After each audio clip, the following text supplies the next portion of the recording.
Hi everyone, Sat here. So in this tutorial we're going to add in a little bit of a transition between the transformation from stone to flesh and the flying gargoyle. In the actual transition is going to be a particle effect, a little explosion.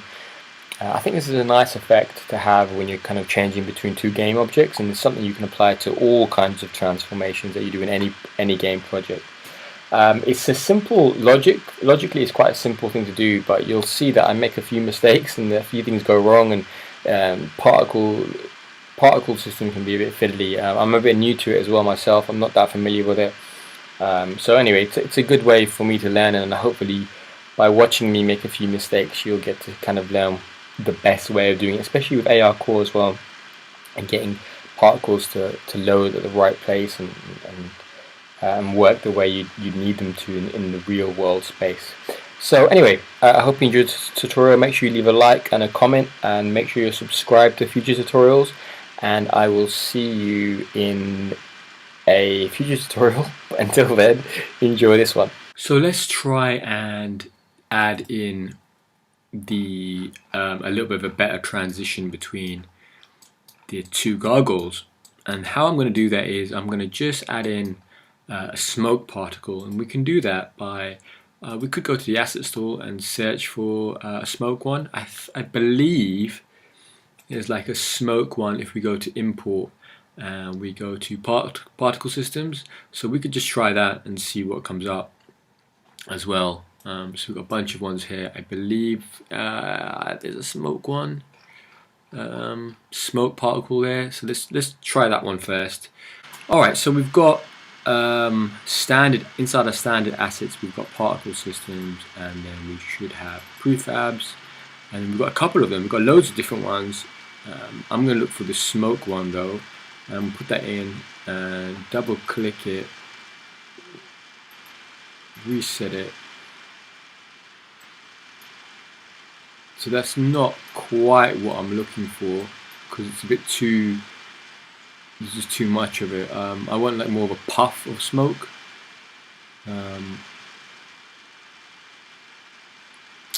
So let me see, what can I do here? There's a few. Let's see what explosion looks like. Like open that up.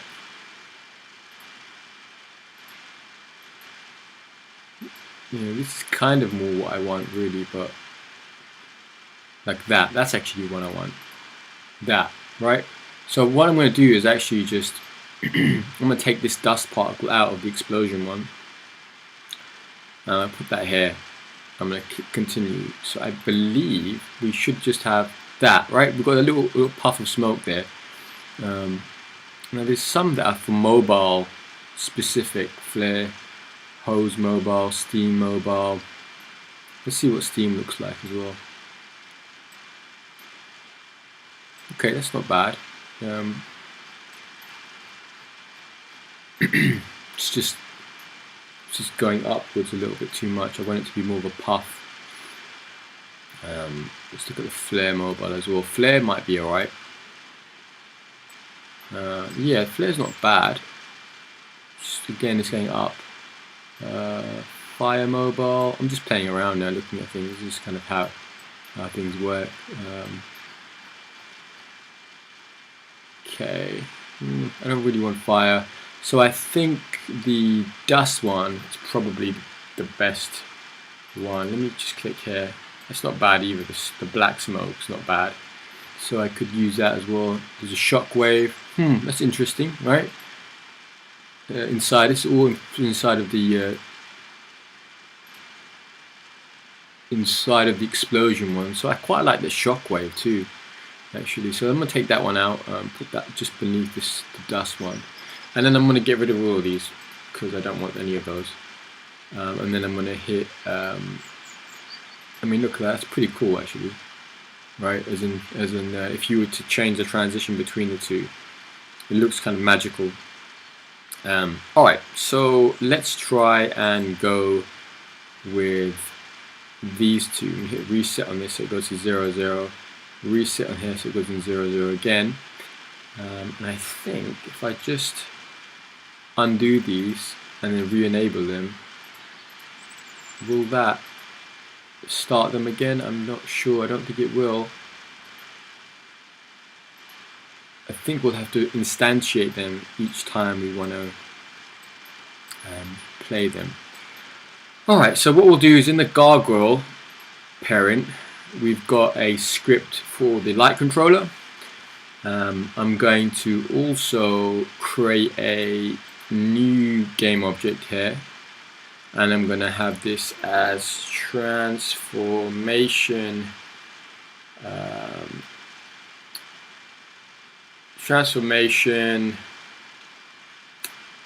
particle. And then inside of this, I'm going to reset this and put both of these inside of that, like that, and then I'm going to go and put this inside our prefabs folder. So what should happen is these should all these should both start up when we. Now it might be really big. That actually looks huge, but let's just leave it as it is for now. We can actually reduce the size of these, so we can have this as 5 maybe and just 10. See what that looks like.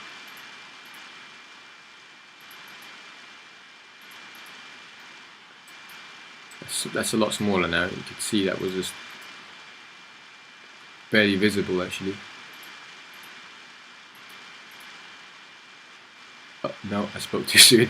Alright, let's I think there might be some other settings I need to play around with here. Emission maybe. Let me see. Size over lifetime might be that. Alright, anyway, I'm not going to play around with that. For now, I'm just going to leave it as it is. We've got this prefab. I'm going to use this in the Gargoyle parent. Like I said, go back to the light controller. Let's just see what it looks like for now. We're going to have a public game object particle, and then we're going to actually just, when it swaps between the two, we're going to hit this. We want to make this particle a pair when there's actually change of light intensity. So we're going to have to instantiate one of these objects. Well, we're going to instantiate a particle each time. So we're going to go instantiate, and then we're going to do particle, and then we want it to be inside the transform itself. It doesn't have to be, but that can work for now. And we can even create a game object.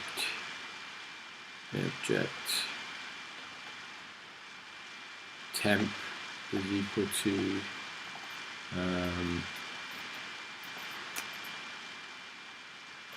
help me spell that right.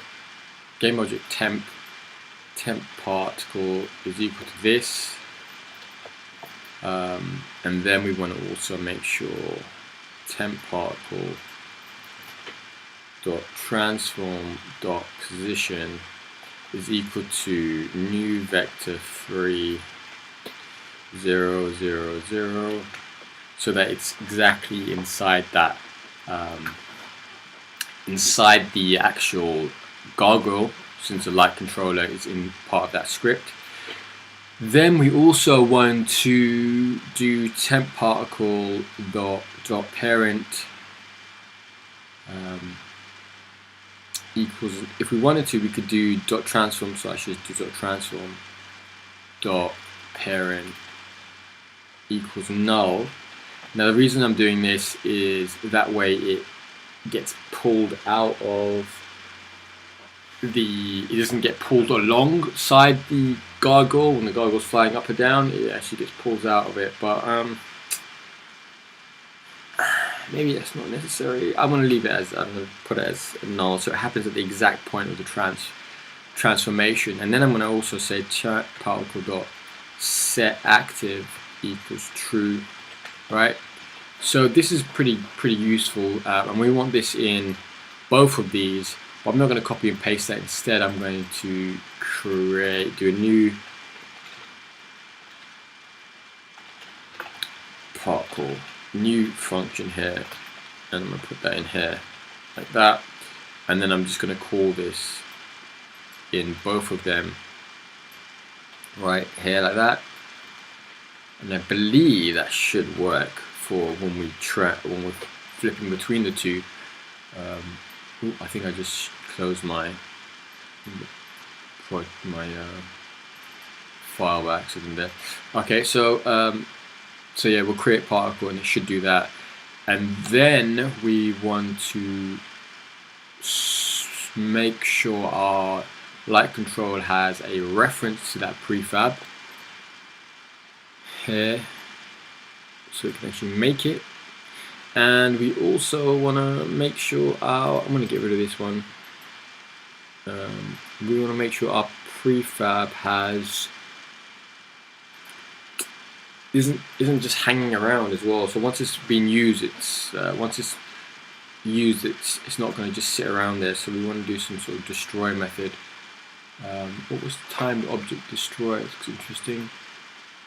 Have a look at this script. Where was this script in? This script is in the standard asset.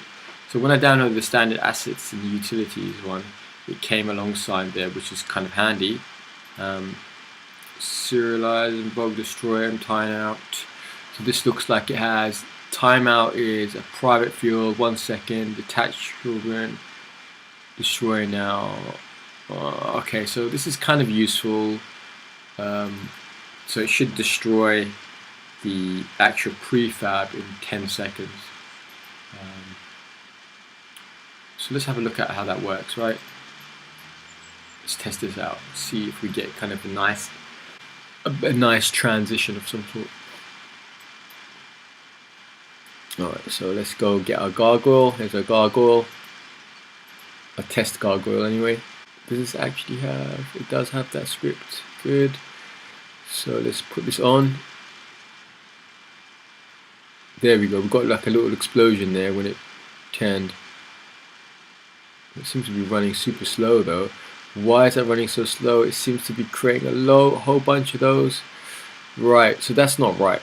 Okay, we don't want that to be happening. It's doing it on every frame, which is crazy actually, way too much.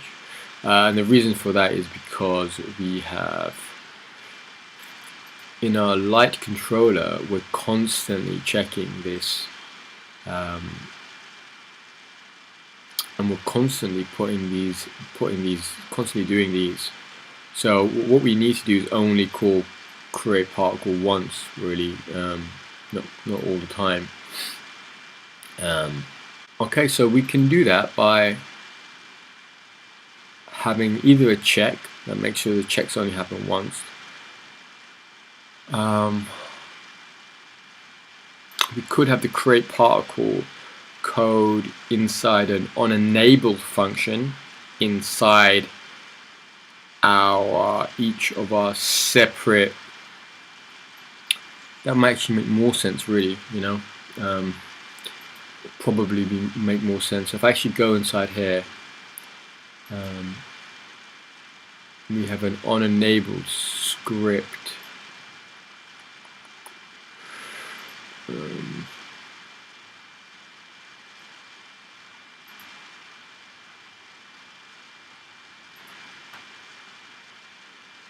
Right, so we've got vertical movement here, right? Vertical movement on disable or on enable. That would actually make more sense, right? Because we want to run this code only when it's actually taking place, the change, rather than all the time. So I'm going to remove from here, go back here, I'm going to paste it here, this code, and I'm going to get rid of the create particle from here. I think it makes more sense to have it there, actually, now. So this is just on one of the gargoyles, but the point is it will only get called once at the point of enable or on the point of it being disabled. So we just need to reference that particle again.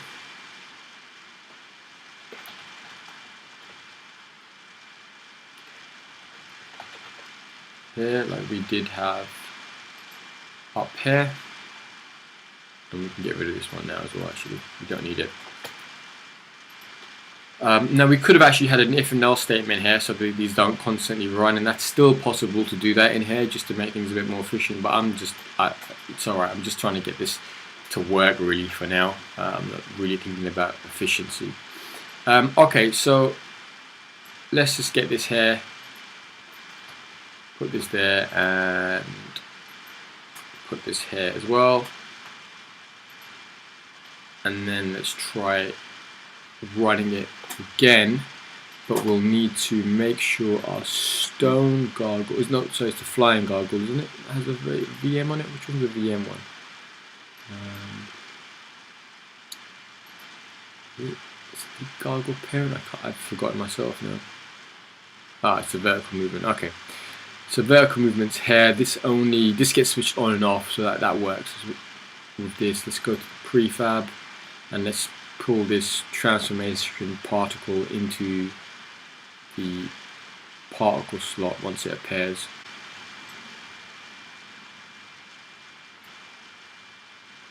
Alright, and then I'm going to also hit apply. So I tested this on the device and it didn't work very well, and the reason why is because I didn't really apply the changes to the prefab.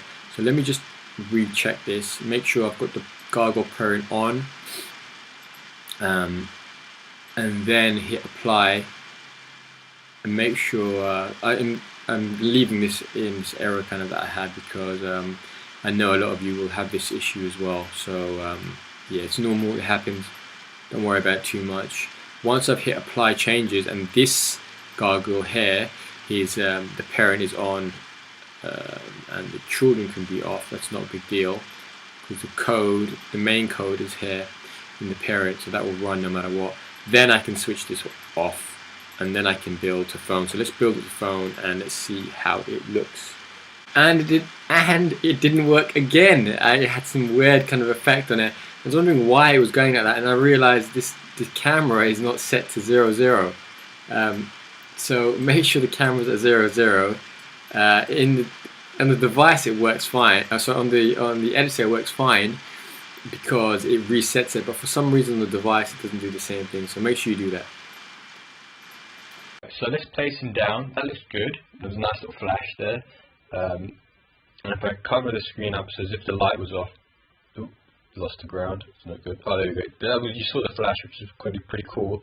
I've noticed an error though, and the error is you would expect the flash to be at the point of the transformation, so up here, but it's not. It's down at the bottom, right? It's always at the bottom. If I move the screen up, you can see the flash is coming from the bottom. So the reason for that is the reason the flash was kind of coming out from the bottom, and it wasn't really the bottom of the gargoyle. It was kind of like the bottom of the screen. The reason for that is again because I did this temp particle that transformed at positions equals 0, 0, 0, and that's actually the global position of the world that we're in. The global position that we've had a few times in this along with this tutorial is the position where the camera spawned. So that's why it always seemed like it was coming from kind of beneath me, because it basically was at the point of where I was, as in where the camera was. What this needs to be is, since we put this as the local, we put this as this bit here, this transform bit here in the instantiate, puts this as the child object of this gargoyle parent. What we really need to do is change this from position to .local position. So now it's the position of the actual gargoyle itself. That's going to be at 0, 0, 0, and then when the particle transformation takes place, when it's set active, it will be where the gargoyle is. Now if I wanted to take this off as well, so if I actually remove this as well, so it's always stuck to the parent, it will actually move up and down with the gargoyle, but I'm still gonna leave it as this. Actually, I think this should be enough to fix the problem, and it should just appear exactly where the gargoyle is. So let's try this now and build it, and we'll see how it looks. Alright, it's still not working, so I've got something else wrong here. Let me just try and bring this camera up a little bit and go back to testing it in the device on the actual computer first. So let me just put this gargoyle parent on, hit play. It should fly up now. Right, that came up from the bottom, which is where you'd expect it to be, but the problem seems to be is when I turn this down. Well, actually, it does seem the particle seems to be at the point at which at the point of where it transforms, which is where you want it to be, but on the device it didn't quite look like that.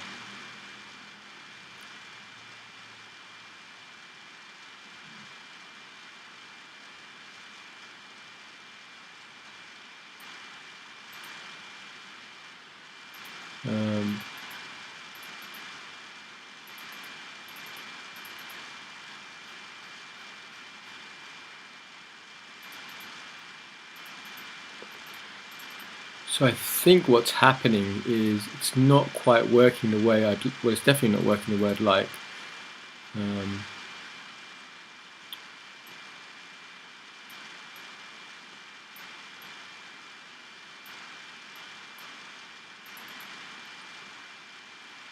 So what am I going to do about this? How am I going to fix this is the question, really.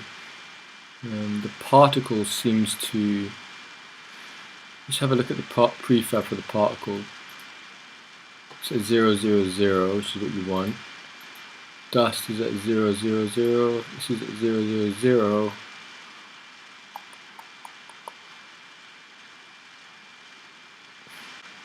So actually it's on enable.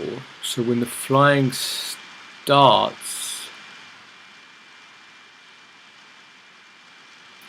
that's when the particle is created, right? So let me have a look at this now. If I click on this dude here, where is the gargoyle parent here? This is where it is. So this is where the particle should be made, right? Logically, yeah. So if I now, and it's only on enable,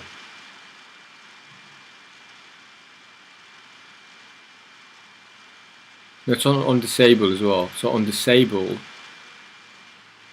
it should happen as well. So if I bring this down now to like that and I hit play and pause, I just created one now. I just created a particle effect, and let's have a look at where this is.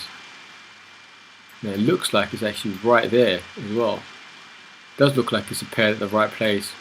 I think the flash is so damn big that it's that this doesn't really look like it's emanating from the place that you want it to be. Looks like it's just appearing from. It's just too big, really. I think is the issue here. It's why it looks like it's not coming from here. So I think we're going to have to actually change the this dust and shockwave particle. So let's have a look at how we can shrink this down a little bit. Let's try 5 and 10 for the dust particle. And let's try the shockwave. Start size, let's not have it as that big, let's have it as 10. And then let's also see what we can. Well, let's actually just have a look at. Should we just have a look at that for starters? Let's have a look at that. Okay, so let's pause this when it gets to the top, and then let's go back to the gargoyle parent, and then let's bring this light check down. So it's going to transform now when I unpause it. I'm going to unpause it and pause it again. there, right? So now that actually looks like a lot more a controlled. That was that was the first one. That should be destroyed soon anyway. Now that looks like a lot more controlled. Before it was huge, it was massive. It's getting bigger, it gets bigger, right? Which is okay. But the point is, it was a lot smaller now. And you can kind of tell where it was. So let's try again on the device now that we've shrunk this down to a bit more of a manageable size. Let's reset the camera position. Let's make sure this gargoyle, let me just bring this up a little bit for you so you can make sure you can see it. Let's make sure this gargoyle over here, apply the changes to it, and then switch this guy off because this is just a testing one, remember. And then let's try one more time. So it works a lot better now. We've got the gargoyle transforming from stone to flying when the lights are on and off. It's not perfect because I think the number that I'm using, the light checking one, is 0.5. It probably needs to be changed, tweaked a little bit depending on the room and stuff. But there is some sort of transition. It does kind of have some effect.